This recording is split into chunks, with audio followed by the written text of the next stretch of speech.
Andre Schmidt sent the kickoff right to left, no return. So the offense back in the field. Luke McPhail out there for the first time. Walk-on quarterback, wears number 18. And the blue team's leading 21-0 here in the Dome as we begin the second half of play. Along with Ian Unsworth, I'm John Eads, live from the Carrier Dome with the Syracuse football spring game. McPhail takes the snap in the pistol, handoff to Escobar, brought down in the backfield. 3-yard loss. Patrick Alberga, the first man there for the SU defense. Loss of 3 on first down. Another complete collapse from the offensive line. The left side failing on what looked like a stretch zone to the left. Alberga and Elijah Wright both slashed through the left side. So not much running room on first down for the Syracuse offense. And the backup defenders standing tall. McPhail remains in there. Kendall Long and Javonte Williams, the two receivers, split out near side. Ball spotted at the 32. McPhail gets the snap, throws left underneath. Not on the same page with his receiver. It skips off the 40-yard line, incomplete. Intended for Donovan Brown, true freshman receiver. Brings up 3rd and long. Brown was running a go or at least about a 10-yard comeback, and McPhail expecting a 5-yard hook. So brings up 3rd and long. Couple of substitutions into the game for Syracuse. Max Mang, Sam Warren in there. Brown remains in the contest as well at receiver. Amari Hatcher, the 4th guy, split out near side. David Obeng Agyapong in the backfield, standing to the left of Luke McPhail. 3rd down and 13, ball spotted at the 33. McPhail gets the snap, throws near side, complete to Hatcher underneath. He makes the catch at the 40, rumbles up to the 42, but a nice open field tackle by TJ Harness brings up 4th down and about 8. Let's see if the offense will stay on the field. An excellent form tackle from TJ Harness against a great athlete in space. Hatcher had him one-on-one. If he beat him to the sideline, that's at least a first down, potentially a touchdown. But Harness kept his eyes up, drove his shoulder into the knees, and wrapped up extremely well. So Dino Babers elects to send the punting group out there as Belinsky snaps it at the 43. It's sent left to right by Hawkins, and the fair catch made at the 18 by Courtney Jackson.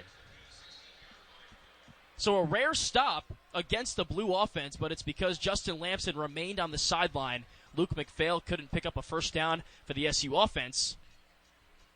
Now I'm curious to see if Jacobian Morgan or Dan Villari get the start on this ensuing possession. The officials walk the ball up to the 40-yard line to give the offense a little more breathing room because most of the drives we've seen with both Lamson and Villari, the ball's been spotted inside the 10-yard line. They've been in some pretty bad situations. And especially for Villari, it's forced him to make some uncomfortable plays. Scrambles up the middle that caused him to fall towards pressure, throws into double coverage, and those windows are just much too tight for those throws to be made. John, I don't know. I don't think we're going to see much more of a Villari or a Jacobian Morgan. It seems like walk-on time has hit us on both sides of the ball. And we've seen some good stuff from both these walk-ons. I think this is also a time where Syracuse's freshmen are really going to mix in, and redshirt freshman guys that didn't see time last year, like an Amari Hatcher, like a Javonte Williams, like a Kendall Long on the offensive side. These young receivers will have a chance to showcase their abilities against guys on the defensive side that shouldn't stack up physically. A goose egg on the scoreboard for the Orange offense. And I don't think we're going to see that starting defense out there for much longer. The backups that just played that last defensive series still on the field for Tony White's bunch. What impressed you about that defense, aside from the fact that they shut down the Orange offense on 4 or 5 different drives? It looked like the exact same Tony White defense from a year ago, but I liked a couple of the pressure packages that he brought out, specifically one where they loaded up the right side of the line, blitzed, and Caleb Okwuchukwu, the left defensive end, dropped back into coverage. That's the sign that Tony White is really implementing his style on this SU defense as he grows more and more into his tenure. The defense can become more and more special, interesting, with new and different packages to make things even more difficult for an opposing offense. Alberga, Wright, and Knowlton, the 3 defensive linemen in the game for Syracuse. Also see John O'Connor in there at linebacker. Alberga's a guy that converted from the offensive line to the defensive line, along with another player, Derek McDonald, who started his career linebacker last year as a true freshman. Trying to build some of that depth along the defensive line that we've been talking about. Luke McPhail remains in the game, the walk-on quarterback, but a fresh set of downs, and he'll be working from right to left. He starts in the pistol with Mario Escobar behind him, and a 3-receiver set with Mahar as the H-back. Fakes the handoff, drops back to pass, throws up the seam along the far sideline, and it bounces incomplete, nearly intercepted by TJ Harness, and it was intended for Javonte Williams. It's not enough on the throw.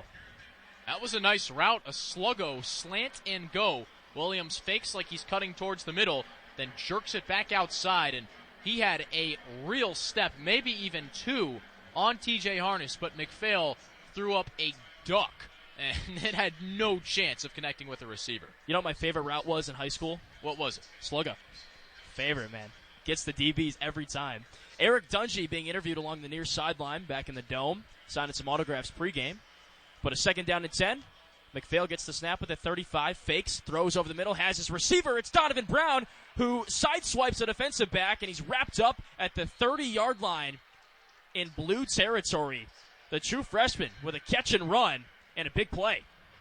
Really nice concept there from new OC Robert and I. An RPO, a run-pass option, where McPhail read a defender on the far side of the field with the option to either give it off to the running back, Mario Escobar, or pull it and sling that far side slant. That's something that we should see Garrett Schrader do a lot of come this fall, because it's a quick throw, it's a short throw, and it allows him to get the ball off in an extremely timely manner, not have to worry about the opposing D-line. Looked like a slant bubble concept as well, and McPhail was right on it. Brown wide open up the seam, made the catch, moved the sticks. It's all the way up to the 31-yard line in plus territory. McPhail in the gun, gets the snap, dropping back, pressure in his face. He takes a hit, the ball's in the air, and it falls incomplete at the 30-yard line. Play continues, though. Escobar running left to right. He's at the 20, the 15, the 10, and he's finally tackled there. The officials never blew the play dead, so Mario Escobar picked it up and ran. Francois Knowlton with the tackle to save the touchdown, but an unorthodox big play for the Orange team. It was Knowlton who got the pressure up the middle, too, forcing the fumble. McPhail, it was a tuck rule-ish type of play. McPhail was looking to toss it to the far side, and as his arm came forward, Knowlton swiped him with the hand, and the ball popped up about 10 feet high. Escobar, right place, right time, and I like the officials not blowing that play dead. This is the spring game. Let's see what Mario Escobar has in his bag. Give this offense a chance in the red zone, and Syracuse has certainly used some help there and some practice. They finished last in the ACC last year in red zone offense, but McPhail finds David Obeng-Egyapong, an acrobatic catch at the 3-yard line, ran a little swing route out of the backfield, and nobody accounted for him. And if not for the turf monster, would have been a touchdown there. That's another feature of Anai's offense that we're going to see a lot of. Quick swing passes out of the backfield. A staple of Brennan Armstrong's passing game last year at Virginia, where he threw for almost 4,500 yards, was top 5 in the country in that department. Back to that red zone offense, though, just a 77% conversion rate. Now, that's including both field goals and touchdowns. In 34 red zone trips last year, the Orange scored just 20 touchdowns. That wasn't improvement from 2020 when they scored 10 on 23, but still some improvements to be made there. McPhail fakes the handoff, runs off the left side, crashed down at the 1-yard line. So the Orange defense keeps McPhail out of the end zone. 3 tacklers there to chase him down. Looked like the first one there was Chase Simmons. Not a big fan of that play call. Javonte Williams motioned from left to right, and then McPhail also ran that same way. So the whole entire defense was drawn towards the motion, and the ball was right behind it. Again, a receiver lead blocking, not the best of choices. Already saw that happen once, didn't work out too well. 3rd down and goals, ball spotted at the 1-yard line near side hash. McPhail in the pistol with Obeng-Egyapong behind him. He motions a receiver near side to far side. McPhail gets the snap. Hands off, running up the middle. Obeng-Egyapong trying to fight his way to the goal line, and he won't get there. Wrapped up and taken down at the 1. Alberga in there to make the play, and it brings up 4th and goal. A great push inside from Alberga and Elijah Wright. And again, we see this second offensive line unit get knocked back time after time again, whether it's in the run game or the passing game. These backups have not inspired confidence. Luckily for Syracuse, we haven't seen a lot of those starters, so it's not all doom and gloom. Chris Bleich hasn't played. Kalen Ellis hasn't played. Matthew Bergeron hasn't played. Those are three of your starters right there. But still a good opportunity for the second line to get some run, but not doing a whole lot. 4th and goal from the 1. McPhail hands off. Running off left side is Escobar. He's tripped up, but he got there. Touchdown, Orange team. Mario Escobar, the walk-on running back, gets him on the board.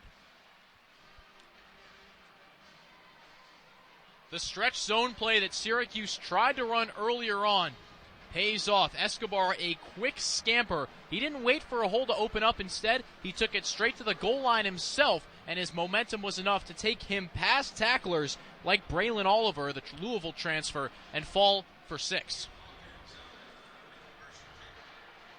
So Mario Escobar gets the Orange team on the board. Luke McPhail leading a drive.